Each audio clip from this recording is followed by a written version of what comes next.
All right. Okay, so as Brad said, last but not least, of course, we are introducing Charean Williams.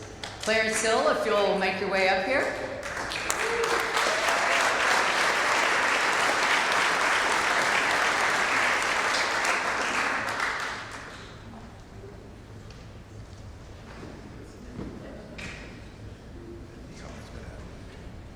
I said I was good, but the knee almost went out there. John. John McClain, Denny Freeman, Randy Galloway, Frank Lieber, Bill Mercer, Eric Nadell, Brad Sam. I grew up watching you guys, okay? I'm just, maybe not Nadell, you know, Rangers came later, but Texas Sports Central in the 70s, Brad. Back in Schulenburg, I listened to that on WAI in San Antonio, and certainly Randy and the general, guys, he's retired, but please follow him on Twitter during a Texans game. Who didn't grow up watching wrestling and listening to wrestling shows? I don't know you about baseball, I know you about wrestling and doing the wrestling shows, but I'm here for Charean. You know, and Randy, she's not old enough to know anything about the women's department, okay?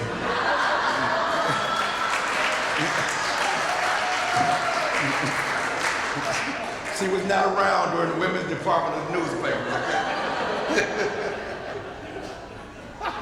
okay? But, you know, Charean is loved. She got 3 tables, overflow. She got a Star Telegram table. You know those Aggies stick together. Ask Nick Saban. Those Aggies stick together. But she's one of the greatest human beings. Certainly she's worthy of this honor, but she's just such a great person. And I'm honored to call her my friend, my favorite Aggie. We're Longhorn Aggie friends here.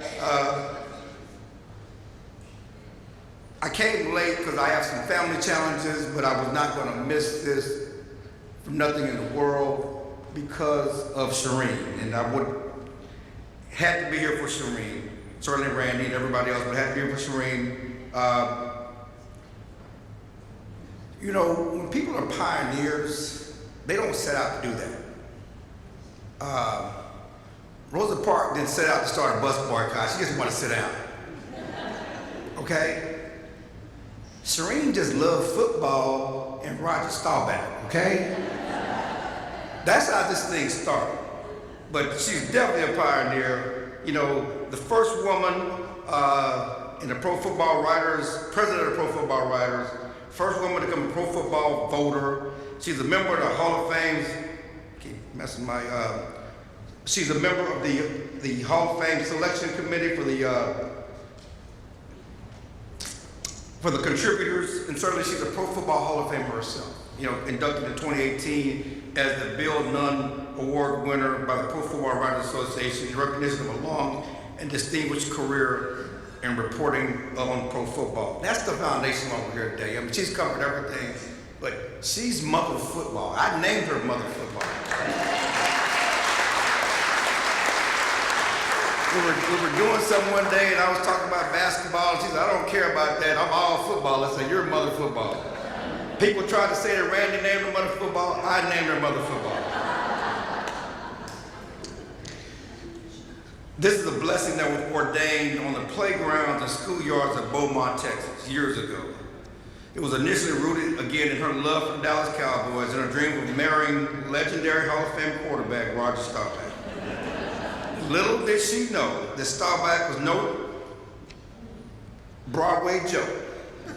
He was no Broadway Joe. He only loved one woman. Some of you may get that from that famous Phyllis George interview. Some of you may not. But that dream turned to her wanting to be a sports journalist and chronicle the Cowboys. She practiced her play-by-play as a kid on her metal swing set in the backyard, pulling the cap off so her voice would reverberate. She became legendary on the playgrounds for her knowledge of the Cowboys and the game of football. Boys would ask her to settle arguments regarding rules, stats, and player jersey numbers. It just was how it was, and it still is. She often corrected me for 17 years as my work wife, co-beat writer and confidant in the Star-Telegram. We talk daily, and we continue to share experiences caring for our aging parents, and of course, our standard lunch bet on every battle between the Aggies and Longhorns. No matter the sport, the rivalry never died between us. But certainly the most fun were weekly arguments with Galloway, her fellow inductee, over calls and penalties, and just like on the playground, she was right and he was wrong most often.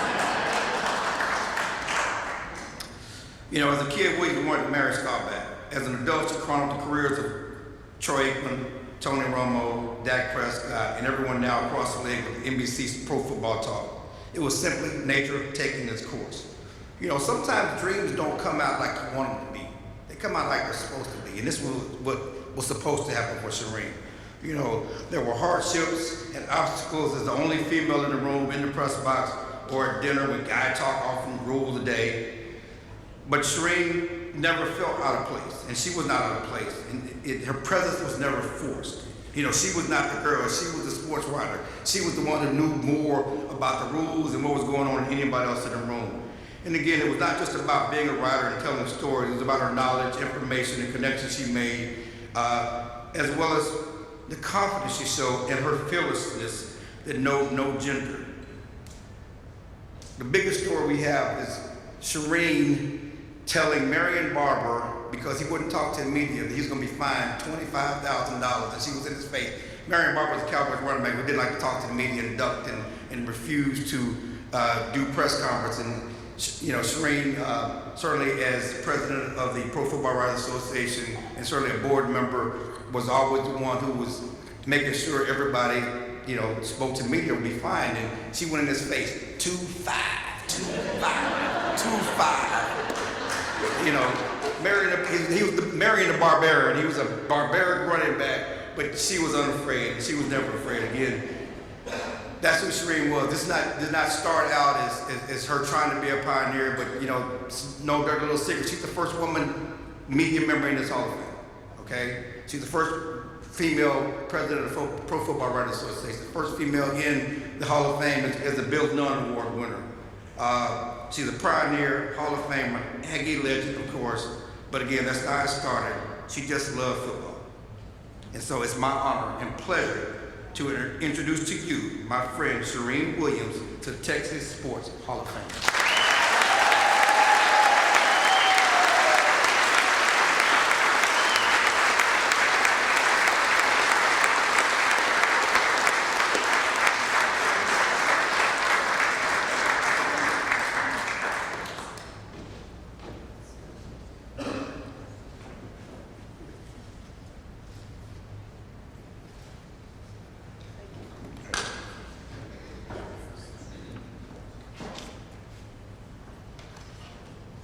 You know, I have a lot of smart aleck friends, and one probably more smart aleck than the other. So I went to the bathroom a while ago, and those who don't know, my husband's name is Tom Dumper, and she said, you know, if you had changed your name, you would have been first instead of last.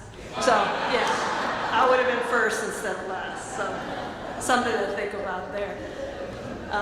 And Coach Buck, I don't feel old enough to get this award, but when I heard Randy talking about Coach Buck, I covered Coach Buck at A&M Consolidated, and I started thinking, good Lord, that was a long time ago, so I guess I am old enough to get this award.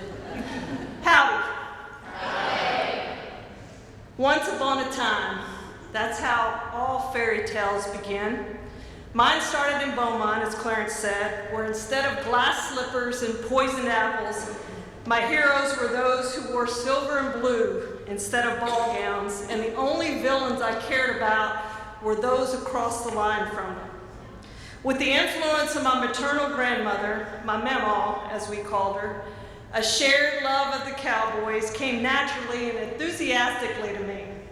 This was my heritage. I'm a Texan through and through, which makes loving Bluebell and Tex-Mex a genetic certainty that runs through my veins. I still say howdy, as you noticed, and y'all. And in the spring, I still take the back roads to see the bluebonnets.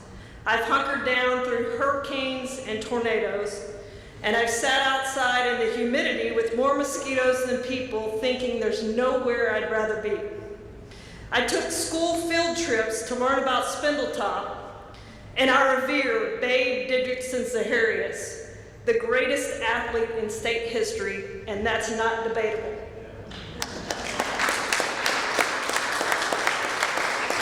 But the true giveaway of how strong the Lone Star lives inside of me is my deep love of the game of football. As Clarence pointed out, when I was in the 2nd grade, I asked my teacher, Cindy Bridges, how far it was to Dallas. She said, well, it's about 300 miles, it's a 5-hour drive, and asked why I wanted to know. I said, because I'm going to marry Roger Staubach, I answered, thinking, what a stupid question. Mrs. Bridges figured out something that day that I had known for my entire life. And she gave me my media debut when she called the Beaumont Enterprise, and Joe Cody wrote a feature story about my love of Roger and the Cowboys. The headline read, "The Cowboys' Youngest Fan." The article mentioned my 8-year-old desire to one day cover the Cowboys. That day arrived at the Fort Worth Star-Telegram 26 years later. Some happily ever afters do come true. As Brad said, my life's ambition was never to win awards or to become a pioneer. It certainly wasn't to stand up here today. And it never even dawned on me that covering the NFL was a man's job. Besides, just because something hasn't been done doesn't mean that it can't be done. So I stand before you here today, honored, humbled, and privileged to be among these legends that I grew up reading, listening to, and learning from. I may have come a long way from my first major story, covering Beaumont Westbrook's Class 5A state championship over LD Bell for my high school newspaper during my senior year. Aside from 6 years living in Florida while working for the Orlando Sentinel, the other 51 years of my life and the other 30 years of my career were spent in Texas. From Beaumont to College Station to Orange to Bryan to Fort Worth and Arlington. That's why induction into the Texas Sports Hall of Fame is as meaningful as being on a plaque in the Pro Football Hall of Fame or on a steel panel in the Distinguished Alumni Tribute in Aggie Park. And while it's my byline, I did not write this story alone. The absolute best part of winning any award is having a chance to say thank you to everyone who played a part, big or small. I have more than 30 friends, friends of friends, former roommates, former co-workers, golfing buddies, and tennis partners here tonight. If I named them all, we'd be here another 2 hours. So a special shout out to those from my contingent who flew in from Colorado, Georgia, California, and Wisconsin, and to all my golf buddies over here from Rolling Hills Country Club. I'd like everyone who's here with me tonight to please stand so I can honor you and thank you.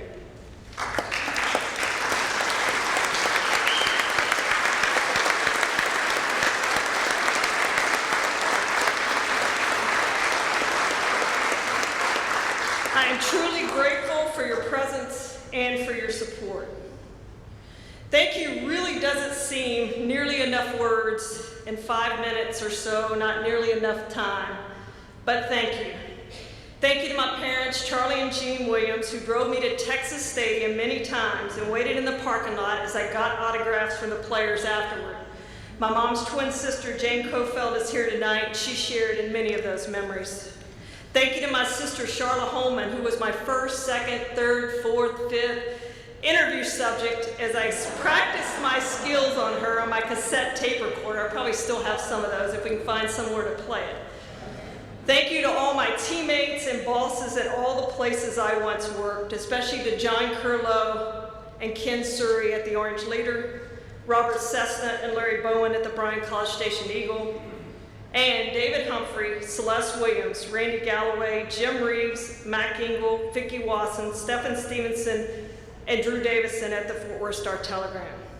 Thank you to my current teammates, Michael David Smith, Josh Albert, and Miles Simmons, at my current employer, NBC Sports and Pro Football Talk, and especially to my boss, Mike Florio, who hired me in 2017. No, I didn't forget Clarence Hill. Thank you, Clarence Hill. You are the best teammate and best work husband a girl could have for 17 years, and I appreciate your introduction. Couldn't think of anybody better. Thank you to John McClain. He's the best mentor and my best friend in the business. I grew up reading John when I was a kid and got up the nerve somehow at one of the AFC Championship games in the 1990s to tell him that. He says it was Buffalo, but I've never covered a championship game in Buffalo, so I know it wasn't Buffalo. I think it was Pittsburgh, but we can argue over that. But it is special, John, to be able to share this stage with you. Thank you to Texas A&M, truly for everything. I wouldn't be standing here without that school and the people there, including Alan Cannon, who's here tonight representing the Aggies. Thank you to the Texas Sports Hall of Fame, Krista, Genesis, Jay, and to the selection committee for this honor. I don't feel old enough or acclaimed enough to be standing here before you. There's a saying that friends are relatives you make for yourself, and I'm blessed to have a great group of friends who have become my family. Thank you for serving as therapists, cheerleaders, editors, and sometimes even critics. I couldn't have done it without each of you. Finally, to my husband, Tom, you were always number one, even if I didn't know it in the second grade. You know, I never made a tackle or a block or threw or caught a touchdown pass, but my love for the game is as deep as any man who donned the uniform or paced the sideline. You couldn't write the history of the game without the men who played it, but somebody had to write their stories, and I've been privileged to write many of those. I am proud to be a woman amongst the legends of men here tonight, and I'm proud to write like one. Thank you, and gig 'em.